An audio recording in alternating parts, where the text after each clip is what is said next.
এবারের ঈদ উল ফিতরে দেশের সড়ক, রেল ও নৌপথ যেন হয়ে উঠেছিল মৃত্যুফাঁদ। গত ১৫ দিনে সারা দেশে ৩৭৭টি দুর্ঘটনায় প্রাণ হারিয়েছেন অন্তত ৩৯৪ জন। এর মধ্যে শুধু সড়কেই প্রাণ গেছে ৩৫১ জনের, যার বড় অংশই মোটরসাইকেল দুর্ঘটনা। বাংলাদেশ যাত্রী কল্যাণ সমিতির প্রতিবেদনে উঠে এসেছে এমন সব ভয়াবহ তথ্য। আনন্দের ঈদ বিষাদের রূপ নিয়েছে শত শত পরিবারের। নারীর টানে বাড়ি ফেরা আর কর্মস্থলে ফেরার লড়াইয়ে ঝরে গেছে শত শত প্রাণ। বাংলাদেশ যাত্রী কল্যাণ সমিতির তথ্য মতে গত ১৪ থেকে ২৮ মার্চ পর্যন্ত ১৫ দিনে দেশের সড়ক, রেল ও নৌপথে মোট ৩৭৭টি দুর্ঘটনা ঘটেছে। এতে প্রাণ হারিয়েছেন ৩৯৪ জন এবং আহত হয়েছেন ১,২৮৮ জন। সোমবার রাজধানীর ঢাকা রিপোর্টার্স ইউনিটিতে এক সংবাদ সম্মেলনে দুর্ঘটনার এই বার্ষিক চিত্র তুলে ধরা হয়।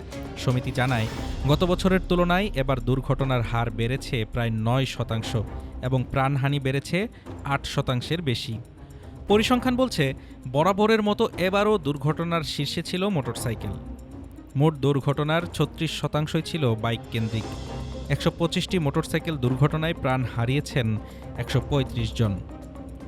বাংলাদেশ যাত্রী কল্যাণ সমিতির মহাসচিব মোজাম্মেল হক চৌধুরী বলেন, পুরনো আমলা এবং আগের মাফিয়া নেতাদের অনুযায়ী বাস মালিক ও শ্রমিক ফেডারেশনের চাপে এবারও ঈদ ব্যবস্থাপনা সভায় নাগরিক সমাজের কোনো প্রতিনিধি রাখা হয়নি।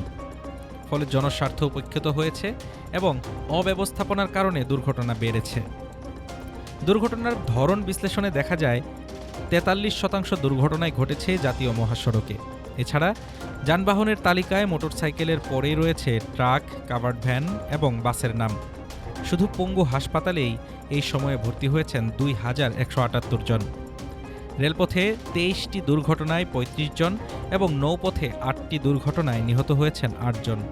নিরাপদ সড়কের দাবি বারবার উঠলেও সমন্বিত উদ্যোগের অভাবে প্রতি ঈদেই দীর্ঘ হচ্ছে মৃত্যুর মিছিল। হাফিজুর রহমান তুষার, ঢাকা টুডে।